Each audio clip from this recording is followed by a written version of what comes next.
Hi, welcome back to another episode of Nobody's Doing It Right, the podcast for those who are uncertain. My name is Kat. I'm your host. For today's episode, we're going to talk about how you don't have to be easy for people to want to be in your life. This is for any other fellow people pleasers out there who feel like they have to bend and mold themselves to make people want to be around them or want to love them or care about them. That you have to be easy to deal with or easy to handle all the time for someone to want to be in your life. That's not true. There are many people who want to be in friendships, partnerships, in family relationships with people that are not easy all the time. Many people want to experience the difficulties of a person because that is what true connection is. And I'm sure you, to an extent, want to experience that in other people too. You want to be there for somebody. You want somebody to feel comfortable enough to show you their complicated, messy selves at times. So why don't you feel that way about yourself? And of course, this has to do with a lot of, I think, childhood conditioning, as I've learned from my own experience. Being somebody who's easy to handle, being able to mold yourself into people's lives effortlessly so that they feel comfortable all the time around you. And you feel like, okay, if they feel comfortable around me, if I'm not difficult for them to handle, if I'm not asserting my needs or my desires, then they'll want to stay. But if I do assert my needs, if I say, I don't like that, or I need something more, or I need something different from you, they might abandon me. And that's scary. So you'd rather stifle your needs and desires, cut yourself down a little bit, than, assert those things and lose that person. You'd rather have them there than not at all. But of course, in the long run, you just end up cultivating relationships that are very one-dimensional, very surface level, and don't actually meet your needs in the way you need them met, which is really sad and very, unfortunate for you. It does you a disservice. It doesn't honor you and what you want to experience from this life. And that's really sad for you to hold yourself back from that. And I get it. There's fear tied to it. I understand that. You might have even experienced in your past when you were a little bit difficult for people to handle and they left. So I understand that. I'm not trying to invalidate that experience at all. But sometimes it's worth it to get rid of those people so you can make space for the people that can be there for you. And of course, the other argument is, well, loneliness is a big thing. And it's very sad and very painful to experience. So sometimes it's better to just have someone around than not at all. And I can understand that too. So I'm not saying this is a one-size-fits-all approach. There is nuance to this. However, I do also know that you can be around a bunch of people and still feel lonely. You can still have people in your life, but just at a surface level experience and still feel lonely. So sometimes you do just need that one person that you can connect with on a deep level who can be there for you in your difficulty and your, inconvenience for you to feel truly seen by someone, even if it's just one person. And it's important to be aware that there are people that want to do that. There are people, and also being mindful that it is almost disrespectful to look at someone in your life and say, they can't handle me. They can't handle me at my most difficult. They can't handle me at my most, open and honest and authentic. That's disrespectful for them too, because I'm sure if you were to say that to them, they'd be like, what do you mean? Of course I can. I can handle that. I'm here for that. Like, that's what I'm trying to do with relationships. But of course, we sometimes get it in our own heads that, the easier, the better. The easier, the better for people. But that, again, that doesn't create deep, meaningful connections. It just creates surface level connections that are maybe fun and enjoyable to a certain degree, but don't help you feel seen and heard in many ways. And you deserve to be seen and heard, and people want to see and hear you. They want to be there for you. And the more you believe the narrative that you have to be easy, the more you'll gravitate toward people who don't see you, who only want easy relationships. Because there are many people that do, which is true. There are many people that want others who are easy to handle, that don't have needs or desires, who only want to keep things light all the time. There are many people that want that. But if you don't want that, we don't want to focus on that narrative because it'll only show us people who do want that. It'll only show us people who are also looking for surface level relationships. That's what you will end up gravitating toward if that's what you have at the forefront of your mind all the time. So it's really important to change that belief in yourself and then to practice it with the people so that you can show yourself like, oh, see, I asserted myself a little bit and they didn't leave. They're actually still here. They're actually showing up for me. I asked for them to show up this way. I asked for them to maybe change a little bit in the way they approach me or whatever. And they did it. And they're still here. And now we feel closer. And I know it seems impossible if you're at a place right now in your life where you have a really hard time asking things from people or being open and honest with people. I've been there. It's so difficult. It's so scary, the idea of it. I get that.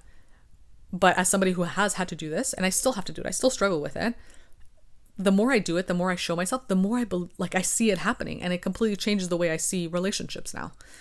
Now I realize, because I've done it, because I've practiced it, I've pushed myself out of my fear and out of my comfort zone and forced myself to ask for the things I want and to push those boundaries within myself a little bit, and to not feel so scared all the time, and to say, okay, let me just be honest with this person. Let me just be open with them. I've done that, and people have responded positively, and it's made me realize, like, oh wow, no, it's not because I'm easy that they want to be here. They want to be here because they want to be here. And who are you to decide whether or not they can or can't handle you? Be you. Be authentic. Let yourself be seen. Because again, you deserve it. You're worthy of it. And at the very least, you have to show yourself that you're worthy of it by asking for what you need, by letting people show up for you even when you're not easy. And I know it's so hard to do that. It's so scary. But most of the time, people want to be there for you. They don't want to make you angry or upset, or they don't want to leave or not make you feel seen and heard. People want that. That's the point of relationships in general. We are communal creatures. We are interdependent. We want that for other people. We want to be there for them just as much as we want them to be there for us. And it starts with us letting ourselves ask and step into that energy and show other people that, hey, this is what I need. Can you give this to me? And some won't be able to, or some won't want to. Doesn't matter which one, but they won't or can't do it. And some will be able to do it and want to do it. And they won't have a problem with you being more difficult, quote unquote, to handle. They're fine with you being inconvenient, because life is inconvenient sometimes. People are inconvenient. They will also be inconvenient at times, and you will be there for them, because that's just how life is. We have to balance the scale sometimes, and sometimes the scale is tipped in one way for one person, and then other times it's the other way. And that's the point of interdependent relationships. Understanding each other and being open and honest and asking for these things, and not being scared that every time you ask, the person will leave. And I get it. Again, it's deep conditioning that makes you feel that way. But the more you show yourself that it's not true, that belief that you have to be easy is not true, by asking and then having someone show up for you, the less and less you'll believe it. The more you'll realize, oh, okay, I can be my authentic self and people will still be here. So it makes you feel more confident in yourself, because now you're showing up authentically. You're asserting yourself more, you're validating yourself more, and you're creating more connections and deeper connections, and even maybe, replenishing the connections you once had that were maybe more surface level. You're now showing yourself like, oh, actually, this person can meet me where I need to be met, even though I thought they couldn't this whole time. Or maybe we fell off for a little bit because we both weren't being authentic and open. But now that we're being deeper with one another, we're actually getting closer.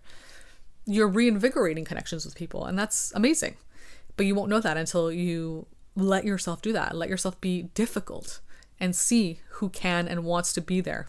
And vice versa, right? You letting yourself be there for people who are difficult too, right? You have to be it in order to experience it too. So it doesn't go one way, of course. But yeah, I think it's very difficult for us who are people pleasers to do that, because it's scary. We don't want to risk it. And I get that. It does feel safer, but at a certain point, you will feel the lack when you continue with that mindset and you continue with forming relationships that are surface level out of fear. You will feel it, and you will be pushed into wanting those deeper connections anyway. So you might as well just start now, and start slow, start small, with small requests, small, self-assertions, small ways that you can be a little bit difficult. Sprinkle it in and see how someone responds. And that'll also create those building blocks, those evidence blocks, for you to show yourself like, okay, I can do it. See, I did it this time. Let me do it now a little bit more and a little bit more. And then before you know it, when you have really big things that you have to tell somebody or be open about, it won't be as scary anymore, because you've shown yourself that you can do it. You've built those blocks of evidence up to prove it to yourself. And of course, there's always going to be a bit of fear. But after a while, you'll get more comfortable in communicating, and you'll get better at communicating and expressing yourself, so that you can really articulate yourself, so that the other person can really understand you. Because I think at the beginning of this process, as it was for me, it's really hard to articulate yourself because you haven't practiced it. You haven't learned how to do it. So you're kind of fumbling over your words. You don't know what to say. Sometimes the person might not understand you fully. But over time, with practice, you hone that skill. You get better at it. And that is the main way to form healthy relationships, to be very expressive and to communicate as well as you can with that person. Everyone's level of communication is different, of course, but as well as you can with that person so that they can really understand what you need from them. And then they can deliver, right? You're giving them all the tools they need to be able to show up for you, rather than withholding those tools and not giving them any sort of game plan or blueprint or anything. And then they can't show up for you, and then you become resentful, and then you maybe take it out on them, but they don't really understand why, It creates a lot of disconnection, which is, unfortunate when it comes to relationships of any kind. So I hope this was helpful. I hope it was informative. If you want to talk about these things in more detail, feel free to book a one-to-one call with me. I'm not a therapist, of course, as I always say. If you want to read some of my work on these topics, you can subscribe to my Substack, and you can follow me on social media to see all my other content. Other than that, thank you for listening, and I'll be back again soon with another episode.